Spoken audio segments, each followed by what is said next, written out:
Great. So welcome everybody to this presentation on a subject that's quite dear to my heart, which is why it's so important to work with women and their babies in the first trimester of pregnancy. Because often people are a bit wary about working in this first trimester. And I think if we understand more what is going on, then we can understand why touch can be so beneficial. So first of all, I'm going to talk about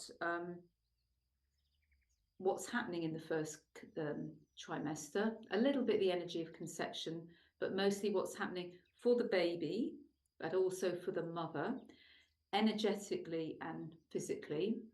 And then I'm going to talk about, and hopefully by going through that, you'll understand why healing touch can be helpful. Obviously, not all kinds of touch might be helpful, but healing touch such as shiatsu or massage is very helpful, both for the mother and for the baby, and how it can't be harmful. And then I'm going to give you a few examples of ways that you can connect the type of touch that might be useful. And then we'll do a little journey, which will basically, hopefully, with movements, help you connect with some of the theory that I'll be presenting at the beginning. So, starting off, what's happening at conception, the egg and the sperm coming together? And in modern medicine, this is the genome. And in Chinese medicine, we talk about the essences coming together, or the jing is the word, the jing of the mother and the jing of the father. And this creates the jing of the baby. But there's also other energies that are present at the time of conception for the ancient Chinese. And one is the source key, the yuan key, which is the connection to the infinite. And I think that's an aspect to remember, that at conception, we're drawing the energy of the infinite, because in Chinese medicine, we are a microcosm of the macrocosm. So we always have this connection to infinite possibilities. And that's what we can access when we're working with touch, the infinite potential of our life. And why are we here? Why have we chosen to incarnate in this particular body? And then the third energy is the Zongqi, which is really the energy of why have we chosen to incarnate in this particular body, in this particular time, in this particular place, with these particular parents, but all the other stuff that's around. So the energy of the moment of conception, the stars in the sky, the astrology, but how in this place, how is that going to affect our life? And one of the points that we'll look at is called the Ming Men, or the gate of destiny. And by connecting with this point, we can connect to our destiny. Why are we here? What's our purpose in our life? And for the ancient Chinese, they felt that the responsibility of the parents was to give the baby the best possible energy, or the best possible jing that they could at the moment of conception, because this is the greatest inheritance, as it were, we can give our children, is the best potential for their life.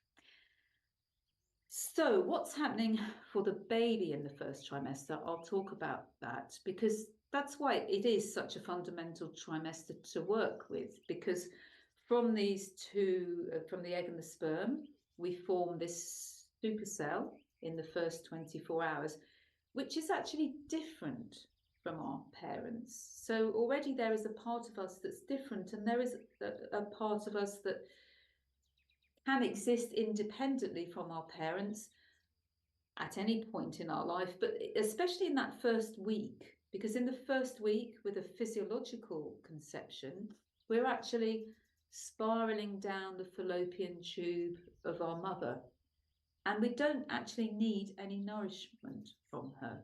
So I think this image is lovely that I have of the infinite potential, the whole infinity, down to the fertilized egg is the size of a grain of sand. So we've brought the whole universal energy into a grain of sand, and then we're spiraling down the fallopian tube. And we're not actually getting any bigger during this first week. but we fall apart inside ourselves. I'll give you a bit more information on that in a moment. But the first movements that we do are very spiraling. The fallopian tube is narrow and we spiral down it for about a week or a few days, it depends. And then we emerge into the bigger space of the womb. So it's like, again, we've gone small and then we emerge into the bigger space of the womb, where we then will implant, burrowing into the wall of the uterus after about a week to 10 days after conception. And then we're putting down our roots. And then we do need energy from our mother in order to grow, in order to get physically bigger, and in order for all our organs to develop. And where we implant is where our placenta will form. But even before the placenta's formed into what we know as the placenta, we're being nourished by these blood cells, by our mother's blood. And this blood then brings about a rapid growth in development. But in this phase where we're self-contained, I like to think of we're whole and self-contained, and we don't actually need our mother, which is why babies can start the first days of their life outside a mother's body. But in this, lots is happening inside the basically we don't change our volume. It's all happening in the same sized egg, but we spiral into 2 cells and then 4 cells and then 8. And each of these cells is pretty much identical. And we know this in IVF, they can take out a cell and the development still continues. But after about this 8 cell, 16 cell level of differentiation, it's not separation because each is almost identical. Some cells will only be our physical body, and other cells can only be our placenta, our fetal membranes, the amniotic sac, the outer body. And this is quite important when we talk about our energies, because the extraordinary vessels, which I'm going to talk about in a moment, I feel retain this energy. They're part, because we are energy at that time, and we have essentially 2 bodies, an inner body and an outer body. At birth, this outer body will disappear as we separate from the placenta and we come out of the amniotic sac. But our memory of them is still there. And for me, our memory of our time in the womb is very much contained within the extraordinary vessels, and we can access it through working with the extraordinary vessels. And so this not separation, but creating our inner body, which will become our physical body, and creating our support structures is part of who we are. And in many cultures, they say that our placenta is a bit like our twin. We've formed from the same fertilized egg. And the navel is a really important point along the governing along the extraordinary vessels.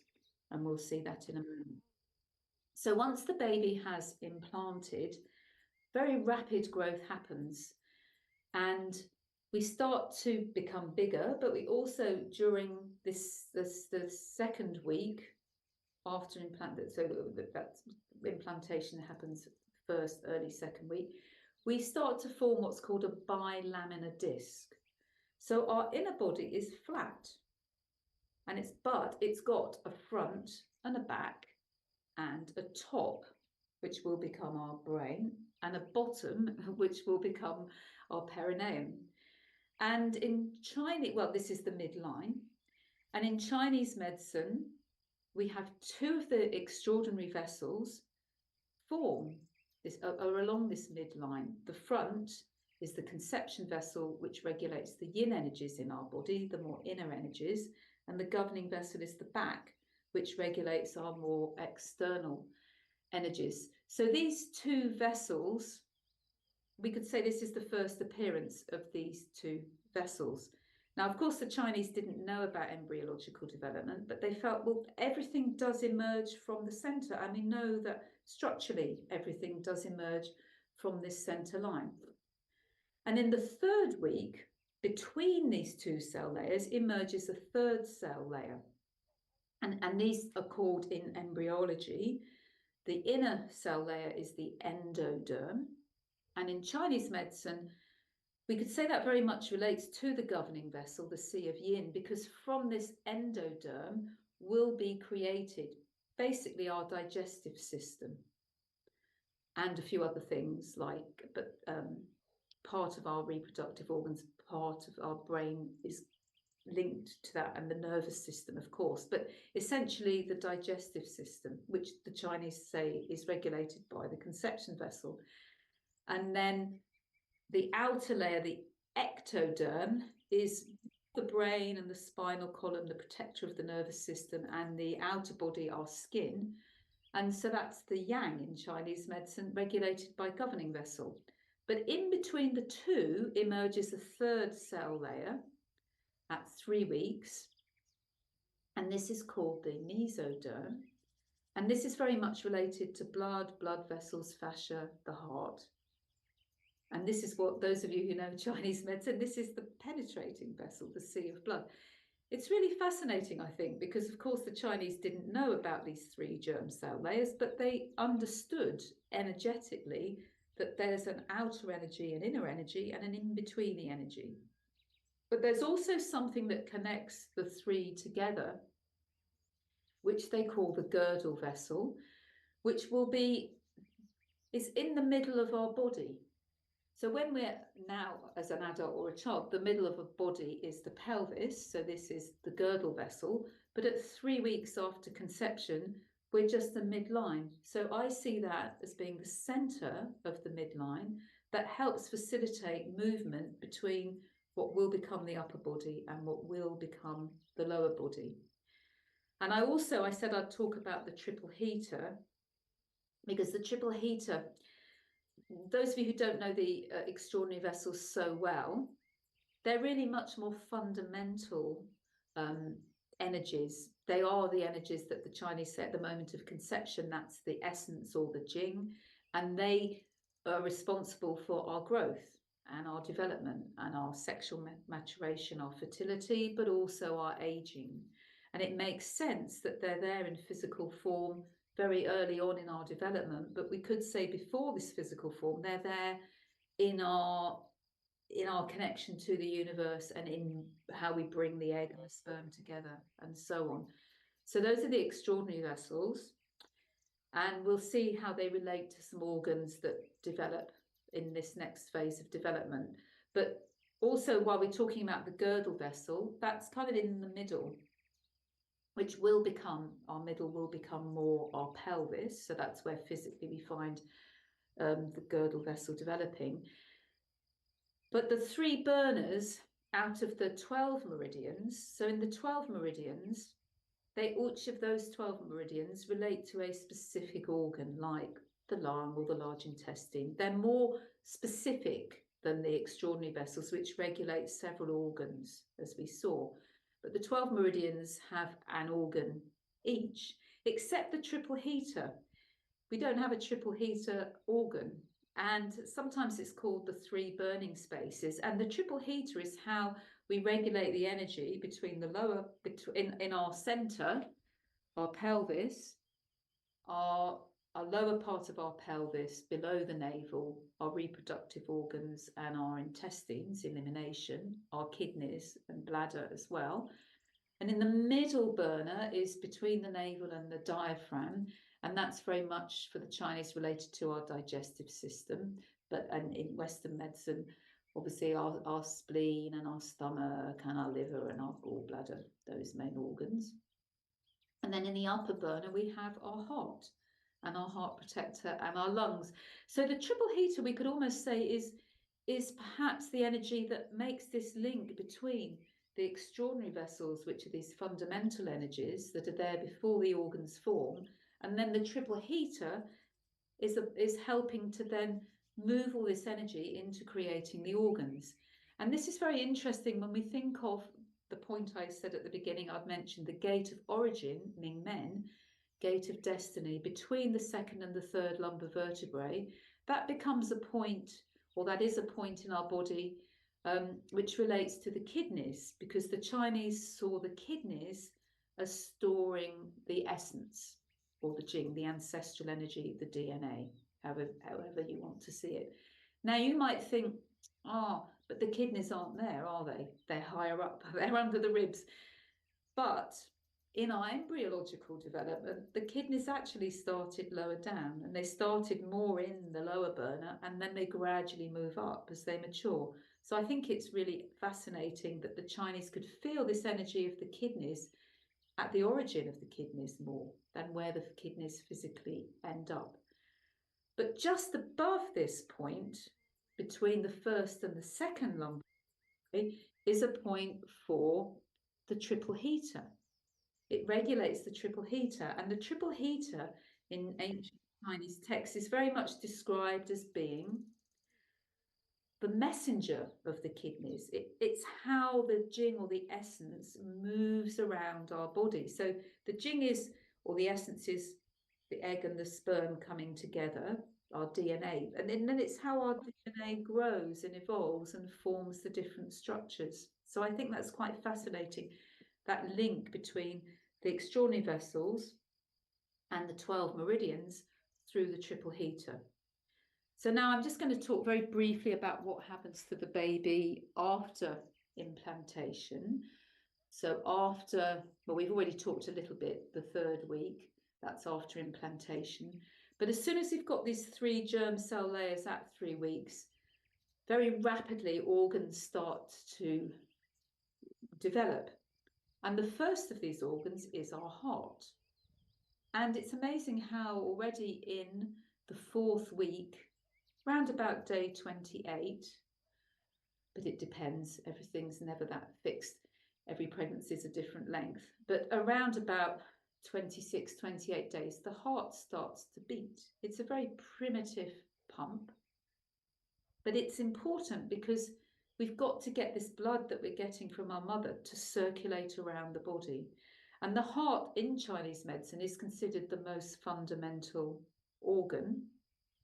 And it's so fundamental that it's related both to the extraordinary vessels, so the origin of our energy, but also there is a heart meridian in the 12 meridian system.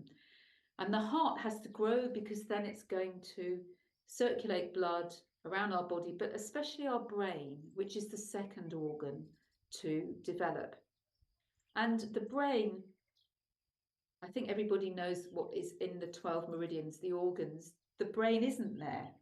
And some people might think, well, that's a bit limiting with Chinese medicine, but it's because they understood the importance of the brain, plus its connection to the heart, that the brain is one of the 8 organs of the 8 extraordinary vessels, the heart being another one.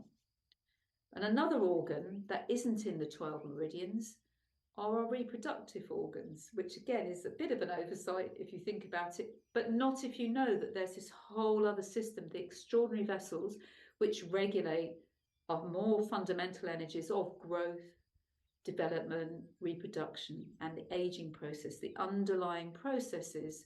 And the 12 meridians are more about the day-to-day circulation of energy. And they do exist when we're in the womb, but they're, because we know then from 4 to 8 weeks, all the other organs start developing. As soon as you've got a heart and a brain, then we have our primitive nervous system. For our digestive organs, they develop first from a primitive gut tube, which is very much related to the conception vessel. Other organs emerge like the lungs, and so on, other structures, blood vessels, bones. Everything starts to emerge. So I'm not going to go into massive amount of detail from that. I just wanted to show that first, there are the more underlying structures which we can access through working with the extraordinary vessels linked with the triple heater. Another thing on the baby, just to say though, and this helps relate to points in Chinese medicine as well, and especially points of the extraordinary vessels, is that our hands and our feet develop before our arms and our legs. And literally, our hands emerge out of our heart. They're like little limb buds that sit on our heart. And they're already there at about days 26, 27 when the heart is forming. So they really are really closely linked to the heart. And so it's no chance that the heart points in Chinese medicine, the heart meridian runs along the little finger, and heart protector runs into the hand. The heart and heart protector are very interconnected, but they're very close to our heart. They emerge literally out of our heart. And then about 32 days, our feet buds emerge, and our feet, like our hands emerge out of our heart, our feet emerge out of our future pelvis, and they're very closely linked to our kidneys and to our reproductive organs, our sexual organs, which is amazing. So the Chinese, again, they felt that connection between the hands and the heart, and between the feet and the reproductive organs. And many of the points that we use to work to connect with our reproductive organs and the extraordinary vessels are on the feet, but the extraordinary vessels are linked to the brain and the heart, and so therefore they have points on the hands which connect to our brain and our heart. That's maybe all I should say about the baby, but to say that by the end of the first trimester, all the organs are developed, including the nervous system, blood vessels, and so on. And it's a maturation process that happens after that. But that's why the risk of miscarriage, which I don't really like as a word, I'm trying to find another word for it, because there's various stages of sensitivity when a baby may not continue its journey. I like to see it more like that. And also that maybe it's the baby that decides that they're not ready to go through this process of separating from the infinite to take a physical form.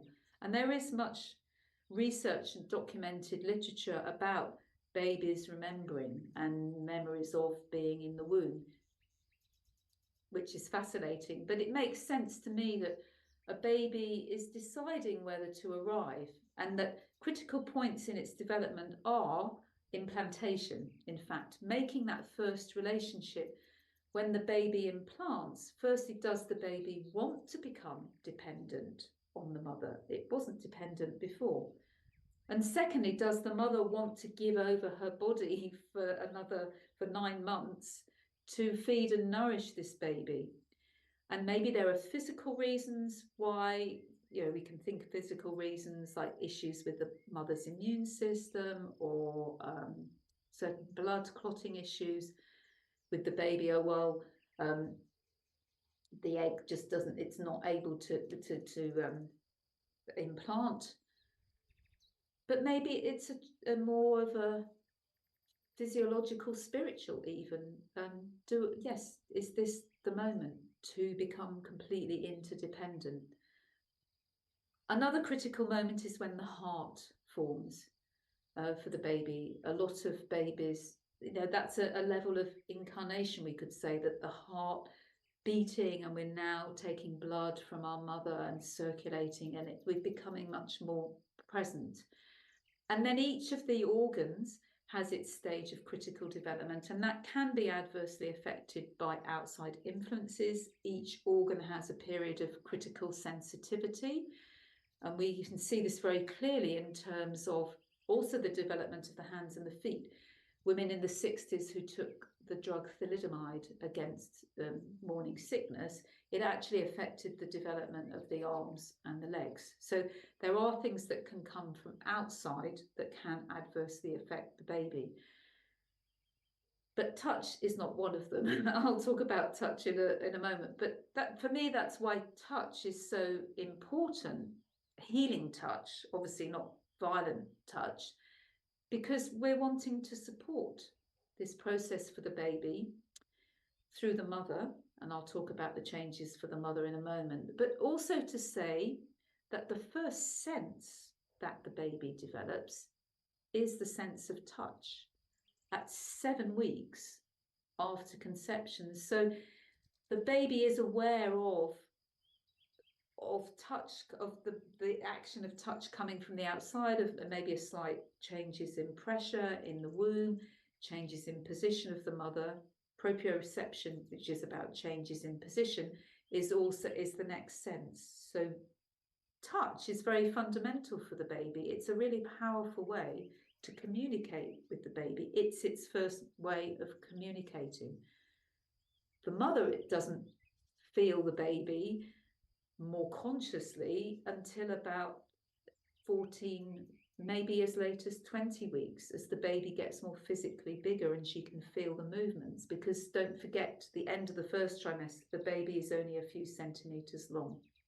So those are importance of first trimester for the baby, because afterwards it's just maturing. Things can happen, but the main foundations are there in the first trimester. So first trimester for the mother, from a modern medicine point of view, hormonal changes, which can lead to nausea and changes in the breasts.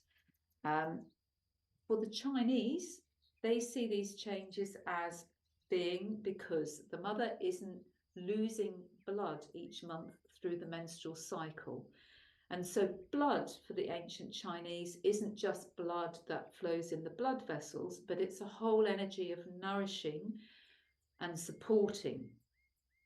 And it's really, a part of it is represented by the lining of the womb, the endometrium, which is getting thicker and more juicy to prepare for implantation each month. And so this blood that we lose through the menstrual cycle stays in the body. And each month, there's a bit more energy, blood energy, to support the baby. We do know now, physiologically, the blood volume of the mother doesn't really increase in the first trimester. But the Chinese weren't really talking just about blood. They're talking about this energy, which is essentially a redirection of blood, which is an expression of essence, the Jing. So the Jing is transmitted at the time of conception, but it's also an energy that we have in our body, which helps us grow. But also some of our essence can be used to nourish a baby, as in pregnancy, through our blood and our essence, we are nourishing the baby. But also postnatally, when we feed our baby, breast milk is a transformation of essence. So the mother is giving over her body and giving some of her essence each month, this essence which during a menstrual cycle will build up the lining of the womb, but will also be maturing the egg. So the essence is used to mature the eggs for fertilization, for ovulation and fertilization. And this energy now is redirected to support the baby. The Chinese also very much saw the link between the essence and the reproductive organs and the kidneys. The kidneys store the essence. They're closely related to the reproductive organs. And so it's going to have an effect, this flow of this redirection of flow of the blood and the essence will also impact on the kidneys, which in turn will affect the heart. And these are really where the working with the extraordinary vessels comes into its own, because with the extraordinary vessels we can access directly the brain and also the reproductive organs.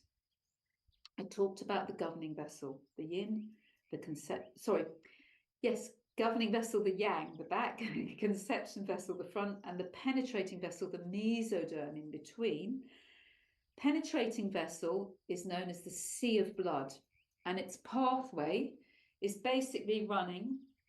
In fact, it follows the kidney meridian in the abdomen and the chest. The kidney meridian is about half a thumb width from the midline of conception vessel in the abdomen and 2 thumb widths in the chest. And so it flows up to the chest, to the breasts, to the throat, and to the brain.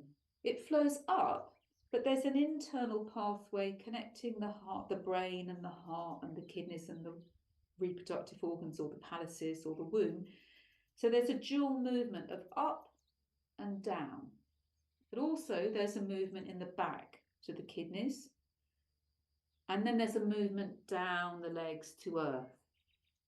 It's very much blood and anchoring to earth, connecting with our kidneys and our heart and our brain and the core organs of blood and our breasts, which will nourish the baby as well. And what happens in the first trimester is instead of the blood coming out, it's coming in to support the baby. But if the kidneys, which are at the back, kidney points are at the back, are not strong enough, then the penetrating vessel just gets a bit out of balance. It doesn't, instead of going out, it goes up. And that's how the Chinese explain energy rising up, fullness in the breast, another symptom of the first trimester for the mother, energy rising up too much, morning sickness, or just emotional all over the place, and ups and downs, disturbances of the heart. And so with the Chinese, you'd work down the penetrating vessel to help bring the energy back down to the center, to the womb, and to the kidneys, and would maybe work down the legs as well. So that's what I'm going to show in some exercises in a moment, how to connect with the penetrating vessel, because there's a lot that we can do with this to just help the mother settle, come back into her center, come back into connection with the earth. So I'll show you the penetrating vessel. So that's really, why is touch so important? To help the mother, it's to help support the mother's energy, to support the baby to grow in the most optimal way, physically and emotionally. Now, in some cultures, in the UK, I think, and in France, and in quite a lot of countries, women feel, oh, I mustn't connect with the baby in the first trimester, just in case I have a miscarriage. I don't like the word miscarriage. I'm trying to find another word. It's more, you know, the baby might, or the mother might decide that only there's not going to do the journey all the way through 9 months. And why was I saying that? The miscarriage. People are worried about miscarriage, but working, and so they don't want to say that they're pregnant, or they don't even want to connect with the baby.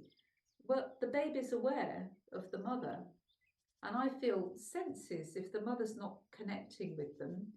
And I was teaching a course the other day, and one of my students is Mexican, and she said, oh, in Mexico, as soon as the mother thinks she's pregnant, she tells everyone, and then they're there to support her. And then they know that maybe the baby's not going to decide to stay, and that's okay as well. It's just accepting that there is a potential waiting perhaps to carry on its journey, or maybe not.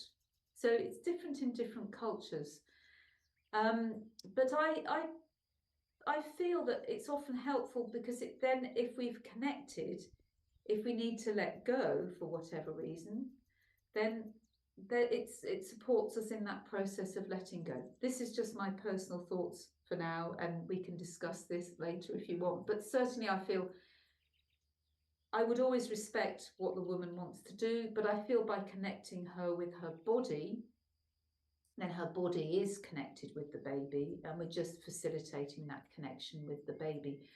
So can touch be harmful? Well, of course, if it's violent, aggressive touch, but that's not the kind of touch that we're doing when we're giving shiatsu or with massage. But with a supportive, healing touch, we're just enabling the body to find its own sense of balance. In Chinese medicine, that means enabling the penetrating vessel to settle, to be more anchored in the center. If we're not working with Chinese medicine, we can just think about centering in the pelvis, or grounding. And that also, that feeling of just helping the body reduce any kind of stress, balance itself. The body is a very wise and self-regulating thing if we give it a chance. It is true that sometimes people talk about, in France, they actually call them abortion points, which I think is crazy, because we cannot cause an abortion through doing work or a miscarriage. But it is true, if the baby isn't growing and the mother, then it's a natural process for the mother's body to let go. So by working with the mother, we're supporting the mother in her process of letting go. But we're not causing a harm to the baby in their development, or causing harm to the mother. We're just supporting what the body is doing. So I think we do need to remember that.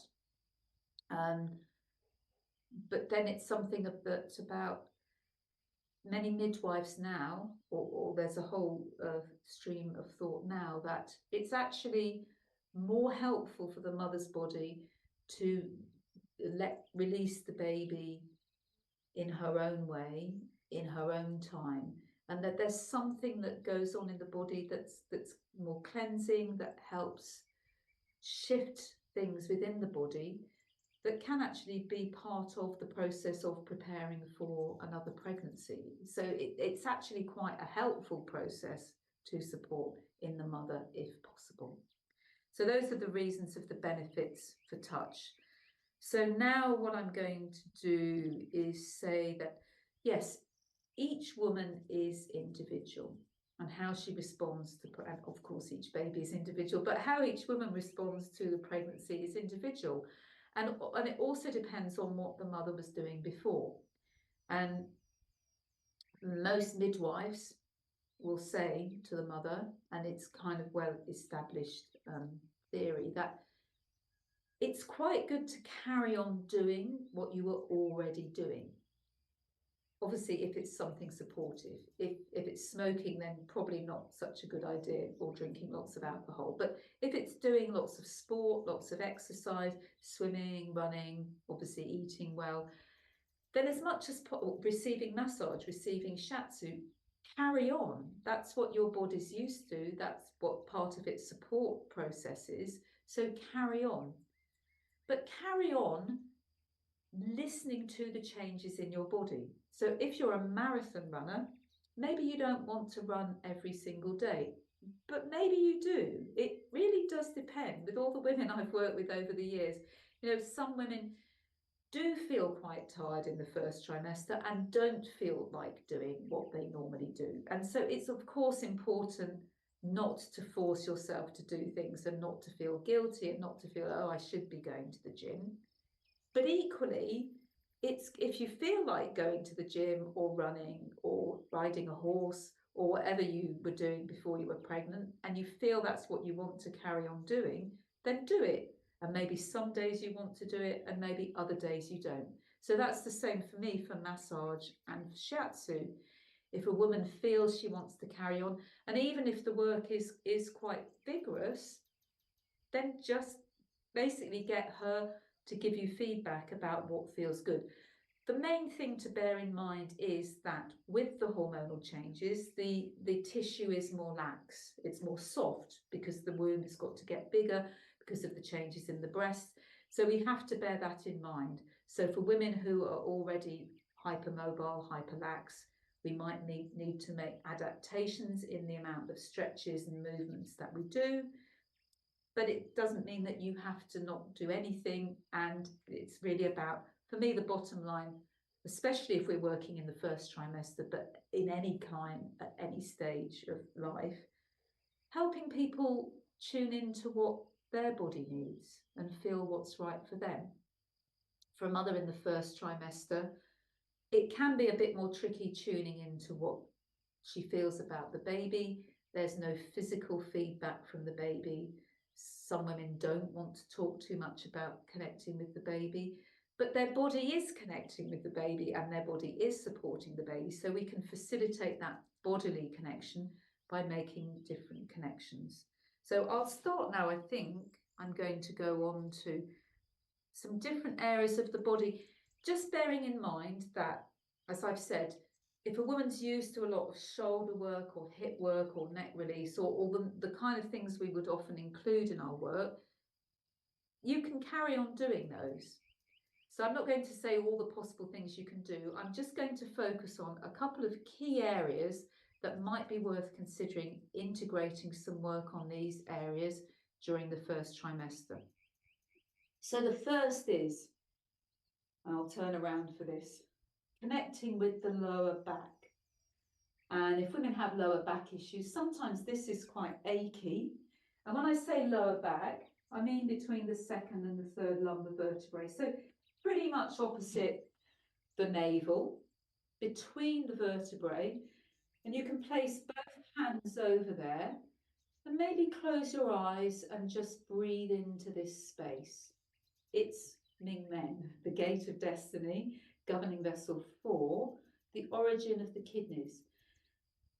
So as you close your eyes, just breathe into this space and see what it feels like to you now, especially since I have evoked this journey of the baby, and we've all made this journey.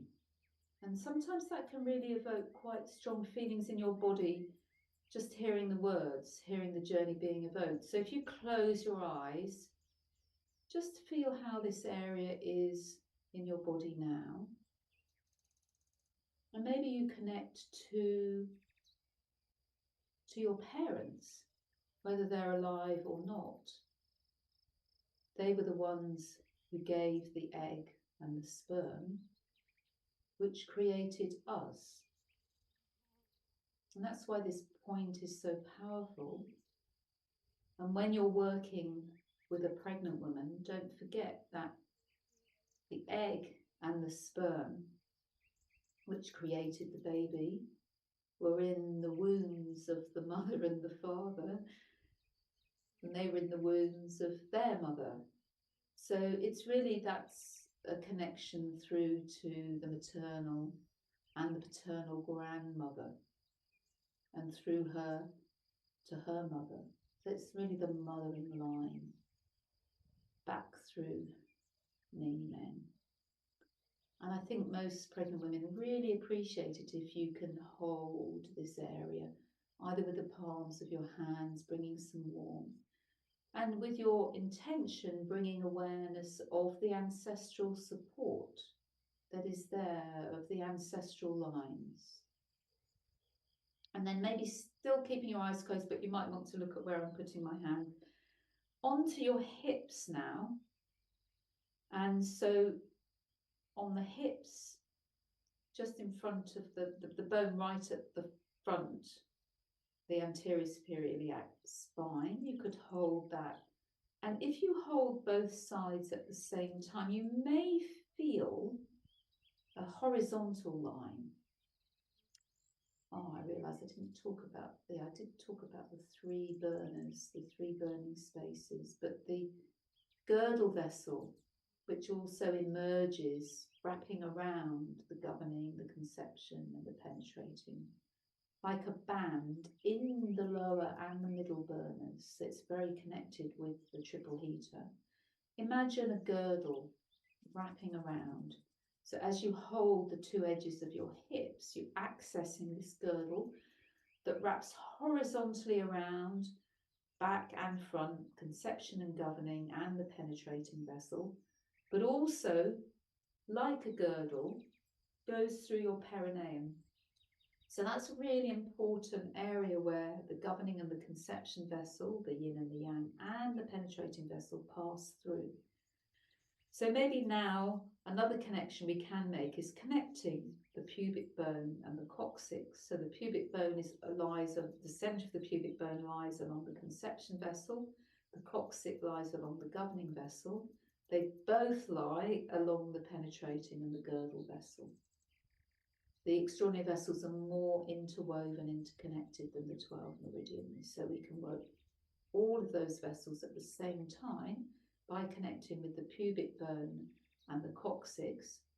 And with our eyes closed, maybe just breathing out and feeling the pelvic floor gently contracting. It's often good to actually first breathe in and feel the relaxation of the pelvic floor. Feel the belly and the womb and the kidneys filling with air.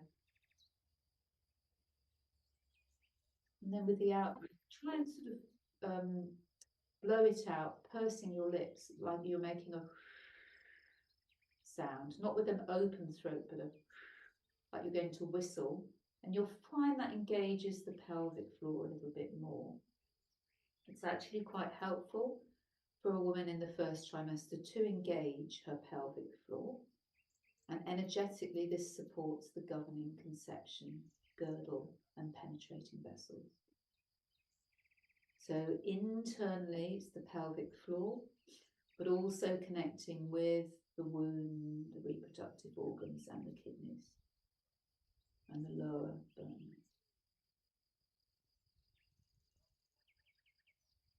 And it's a good way that the mother, she may not want you to work too much on her abdomen, but she might be okay you touching the pubic bone, or she could touch her pubic bone. And this is the way of helping to draw the energy into the pelvis, which, as I said in the first trimester, it can often rise up too much. So we want to, as it were, strengthen this center, this core. And then maybe even before we work on the heart and the brain and the upper body, we might want to help the mother feel a bit more anchored, because everything moving up energetically and the nausea, we might want to help move down and help her to connect to the earth. Now, there are points along the pubic bone that relate to the penetrating vessel, the sea of blood, but it can be quite sensitive along the pubic bone in the first trimester, so I don't always do a huge amount of work there. Those of you who know the points, stomach 30, may be good to work, but I often find it's better to just very slowly palm down, because there's actually a double movement. I think I said this, that the penetrating vessel's coming up to the brain, but then there's a movement down. And we want to favorise the movement down and around. But also there's a movement in the legs. So we want to, in fact, favour the movement down to the earth as a settling way to help the mother settle. So holding at the knees, there's quite an important point. Maybe some of you, even if you're not shiatsu practitioners, know stomach 36 at the head of the tibia. But even if you don't know it, just holding the knees and feeling a kind of anchoring, earthy quality. Like our legs are the branches of a, sorry, not the branches, the roots of a tree. And feel as you slowly move down. If you know any of the points along here, you can work them, but otherwise just with a broad palm, alternating hands quite slow, palming down the legs to the ankles, remembering that the feet grew out of the centre, so we have a lot of points that support the centre, which are actually fine to work in the first trimester. The heels, just squeezing the heels, and coming down along the inside of the foot to around the base of the big toe. Just before that, you may find a point if you know spleen 4, but don't worry if you don't. Just working the inside of the foot and then finishing holding at the big toe. Very anchoring. So for a woman in the first trimester to do that herself is not maybe so comfortable, but for you as a therapist, just working any work on the legs can actually be quite good. But especially this slow downward movement from the centre to the feet can be quite stabilising. And then you may feel that you could just hold the heart. And with the heart, maybe, in fact, before we hold the heart, to get the connection between the centre and the heart, through the diaphragm, holding just under the diaphragm, and just doing the breathing again, because often women block a bit from here. This is actually the top of that vessel I was telling you about, the girdle vessel. And often women get stuck in their breathing, especially if they feel they don't want to connect with their baby or what's going on here.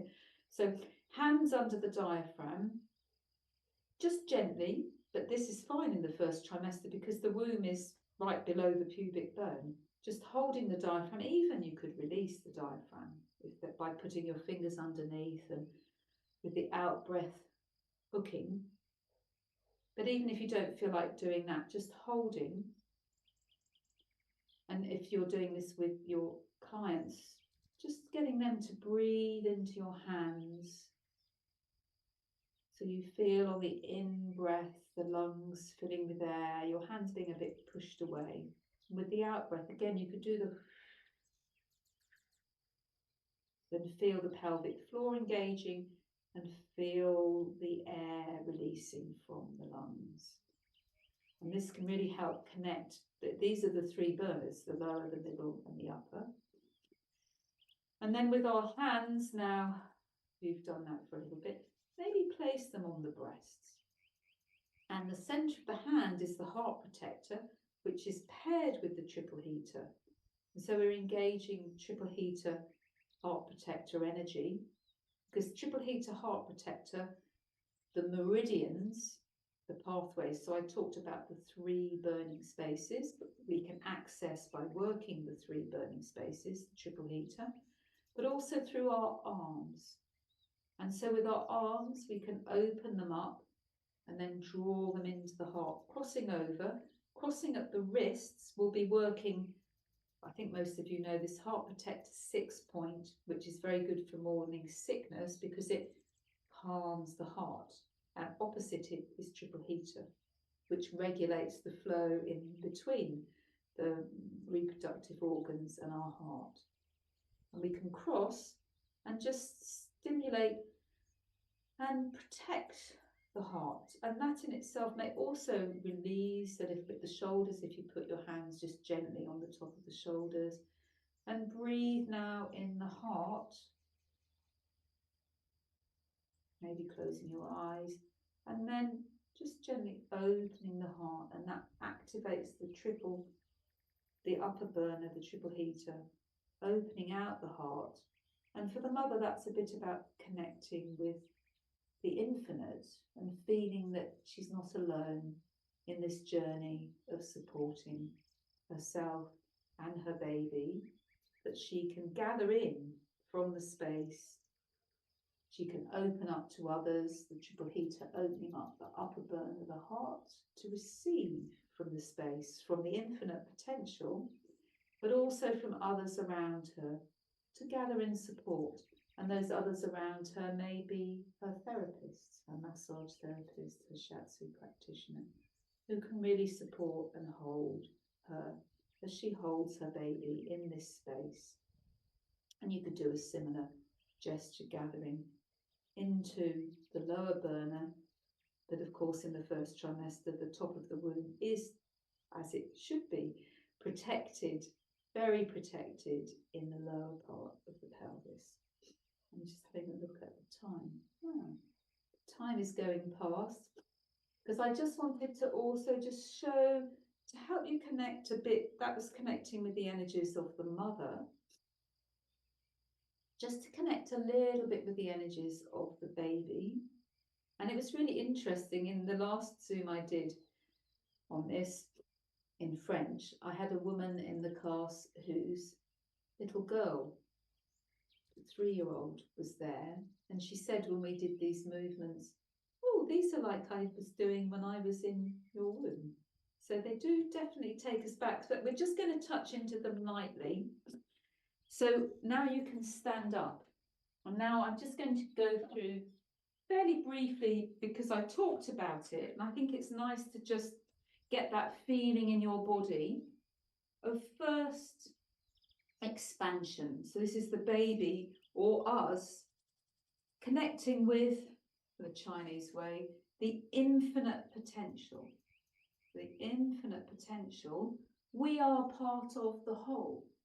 We are the microcosm of the universe. So if you can see outside, maybe look up at the moon and the stars and the sky and just feel your connection to the infinite potential. And we've been working with our connection with our ancestors, governing vessels. So now feeling you're more than just your ancestors. You can draw on the support of the whole space around you, the infinite potential. Why are you here? You open up and you can connect, opening up your arms, opening up your legs. Really feel that openness to everything, infinity. But then, as in everything with Chinese medicine and life, there's a dual movement of drawing in. So you can feel this gathering that you've made, this journey of gathering in from the infinite potential into one cell. So you gather in to one cell, this fertilized egg, which becomes one cell. And you feel that sense of smallness and self-containedness, and that you hold everything within you, within your body. And this body spirals into two. So you feel this two cell in our early development. So maybe just move two arms. And then we move into 4 cells. And each cell is almost the same. So we feel that there's 4 parts of us, 4 cells, but they're all connected back to the one. The one being perhaps in your body now, the centre, the navel, and the navel at the front. So we have the 4 cells, and then imagine 8 cells spiraling, and we have this spiraling movement of 8 cells. So now you start to fall into 8 and 16 and 32, but you're creating your inner body. So really be aware of your physical body as it is now. That's our inner body. But there is the memory of these cells that were in water. Even before the amniotic sac, there's water. So feel the space around you like water, potential, and water. And in this early part of our journey, we're spiraling. So feel this spiraling movement both within your body and around your body as you imagine spiraling down a narrow tube, the fallopian tube. So you feel a bit condensed. You're not in this infinite space anymore. You're going down, spiraling down the fallopian tube.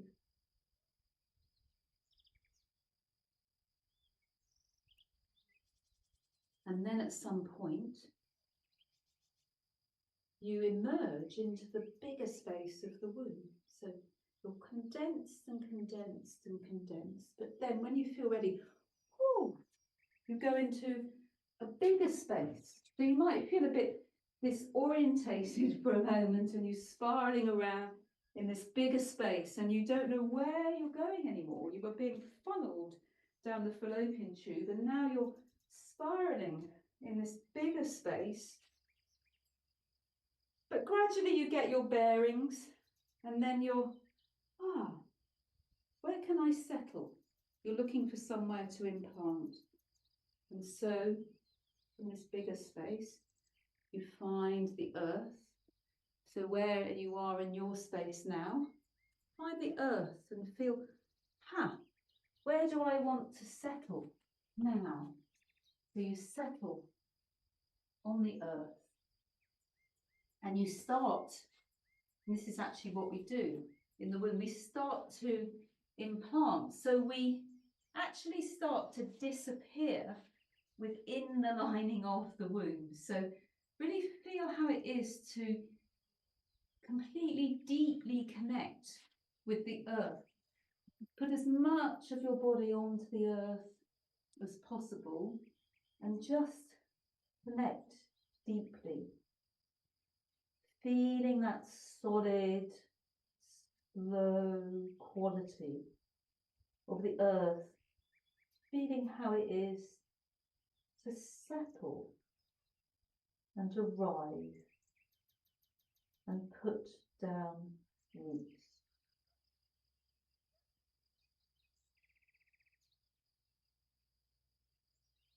Knowing that now you can put down the roots that you want and you need in this moment. You don't have to relive what you did in your embryological development. You can really draw in your own rhythm, in your own pace, draw upon the support of the earth. Just let your body rest. Deeply rest. And from this deep connection with the earth, you can gradually grow and develop. So if you want to, you can stay resting on the earth. Rest on the earth as long as you need. This quality of implantation, of feeling supported.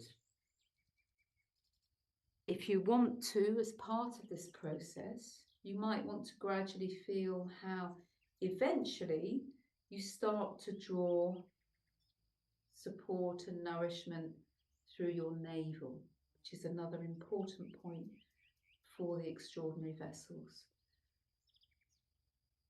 So I shall let you do that for as long as you want. And so you can stay lying or you can sit, come to sitting. And knowing you can rest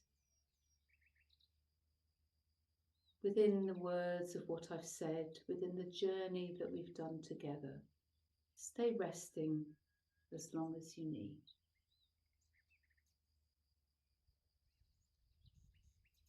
So thank you for sharing this practice with me.